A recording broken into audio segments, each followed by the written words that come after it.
Hello guys. तो आज हम बात करेंगे न्यू आईपीओ के बारे में। आईपीओ का नाम है एक्सेल सॉफ्ट टेक्नोलॉजीज। सो एक्सेल सॉफ्ट टेक्नोलॉजीज का आईपीओ आने वाला है। सबसे पहले बात करेंगे कंपनी क्या करती है, कहाँ से हेडक्वार्टर, क्या इनका काम है। सो बेसिकली ये मैसूर सिटी से फाउंड हुई है कंपनी एक्सेल सॉफ्ट नाम से। ये सॉल्यूशंस प्रोवाइड करती है, एजुकेशन सर्विसेज को प्रोवाइड करती है, सॉफ्टवेयर प्रोवाइड करती है। एस डबल ए एस यहाँ पर प्रोवाइड करती है, SEE यानी कि सॉफ्टवेयर को एज अ सर्विस प्रोवाइड करती है। तो बेसिकली इस बिजनेस के बारे में जानेंगे, अच्छा बिजनेस है और क्या इसकी बातें हैं उसके बारे में बात करते हैं। सो ईयर 2000 में ये फाउंड हुई है। ओके। सो क्लाइंट इनके अगर मैं बताऊं तो 17 कंट्रीज में है अभी। इसके बारे में और डिटेल में चर्चा करते हैं। सो सबसे पहले कंपनी क्या करती है, कंपनी बनाती है क्लाउड बेस्ड SaaS प्लेटफॉर्म, यानी कि cloud based software as a service platform है ये, जो हेल्प करता है इंस्टीट्यूशंस को डिलीवर करने में, मैनेज करने में और ट्रैक करने में, डिजिटल लर्निंग और असेसमेंट करने में। डिजिटल लर्निंग एंड असेसमेंट करने में ये इंस्टीट्यूट्स को मैनेज करने में हेल्प करता है। सो ये एक एड टेक प्लेटफॉर्म भी है, यानी कि एजुकेशनल टेक्नोलॉजी प्लेटफॉर्म भी है ये। सो उसके बारे में ये क्या करते हैं, ये लर्निंग मैनेजमेंट प्रोवाइड करते हैं। Learning management, digital assessment platform है ये, और ऑथराइजिंग एंड एनालिटिकल टूल्स भी ये प्रोवाइड करते हैं इंस्टीट्यूशंस को। सो अगर बात करें तो इनके जो ग्राहक हैं, यानी कि इनके जो जिनको ये सर्विस प्रोवाइड करते हैं वो कौन है, USA, UK, middle east, Australia, ये सब इसके यहाँ पर सर्विस लेते हैं। Singapore, Malaysia, Japan. सो यहाँ का 17 कंट्रीज प्लस में यहाँ पर इनके क्लाइंट्स है, एक बड़ा कस्टमर बेस है। यूनिवर्सिटीज हैं, बोर्ड्स हैं, कॉरपोरेट हैं, गवर्नमेंट ट्रेनिंग डिपार्टमेंट्स हैं। सो काफ़ी ज़्यादा डाइवर्सिफाई ये कंपनीज यहाँ पर अपनी सर्विस को कर रही है। अगर बात करें इनका बिजनेस मॉडल क्या है, सो यहाँ पर हम बात कर सकते हैं कि जो ये company SaaS software as a service चलाती है, वहाँ से रिकरिंग सब्सक्रिप्शन फीस आती है। वो एक इनका रेवेन्यू मॉडल है। और अगर हम बात करें तो जो रेवेन्यू इनका इम्प्लीमेंटेशन से और सपोर्ट सर्विस से है, वो सेकंड नंबर पर आ सकता है। सो रिकरिंग फीस है, और सेकंड पे जो इनकी सपोर्ट है, वो यहाँ पर दो तरीके के रेवेन्यू है। और बाकी भी लॉन्ग टर्म एंटरप्राइज के कॉन्ट्रैक्ट्स इन्होंने साइन किए हुए हैं, वहाँ से भी एक फिक्स्ड जो हमें प्रिडिक्टेबिलिटी दिख रही है रेवेन्यू की, वो एक अच्छा साइन है कि यहाँ पर प्रिडिक्टेबिलिटी है रेवेन्यू की।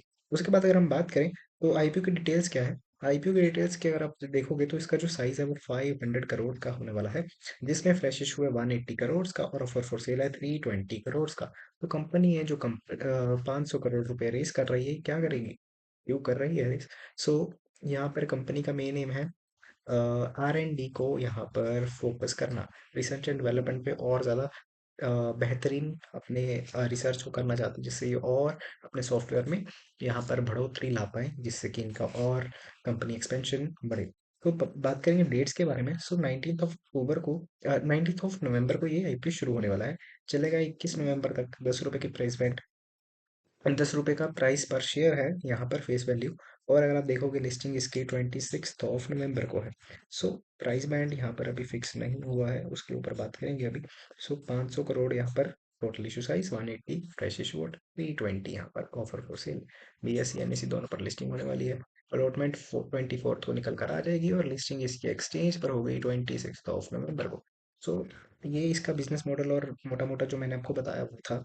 अगर हम बात करें इसकी स्ट्रेंथ्स के बारे में, क्या इसकी स्ट्रेंथ हो सकती है, क्या इसके जो हमें प्लस पॉइंट्स हैं वो हो सकते हैं। सो सबसे पहले इनकी डीप एक्सपर्टीज है लर्निंग और असेसमेंट टेक्नोलॉजी में।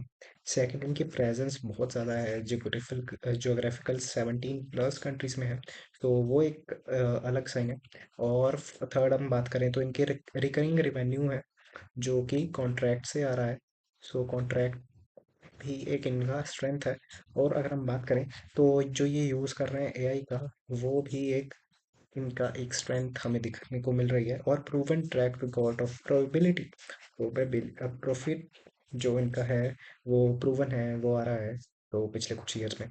सो ये 5 इनकी मेन स्ट्रेंथ्स हमें काम करने को देखने को मिल सकती हैं। अब बात करते हैं चैलेंज और रिस्क में। क्या ये कंपनी रिस्क और चैलेंज देगी अपने इन्वेस्टर्स को, क्या देखने वाली चीज़ें होने वाली हैं। सबसे पहले यहाँ पर कंपनी का जो रेवेन्यू है वो 200 करोड़ के अंडर ही आ रहा है, उसको क्रॉस नहीं कर पा रही है कंपनी। सेकंड नंबर पे रेवेन्यू के बाद हम बात करें तो जो इसका कंपटीशन है वो बड़े बड़े टेक जाइंट से होने वाला है।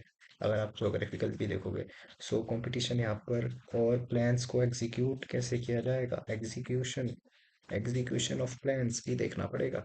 एंड फोर्थ, कि ये कंपनी रिटेंट कस्टमर रिटेंशन कैसे होने वाली है कंपनी की, अगर इन्होंने कॉन्ट्रैक्ट साइन भी किए हैं।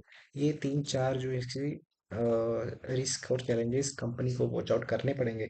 उसके बाद हम देख सकते हैं फ्यूचर एक आउटलुक, अगर हम देखें तो कंपनी यहाँ पर R&D को बढ़ाएगी, अपने क्लाउड इंफ्रास्ट्रक्चर को बढ़ाएगी। ये सब इस आईपीओ की डिटेल्स हैं।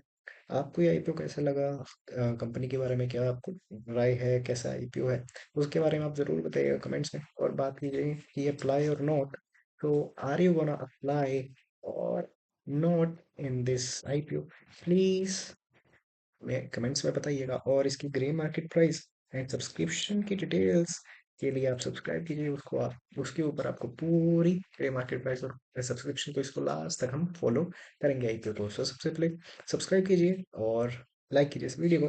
Thanks for watching.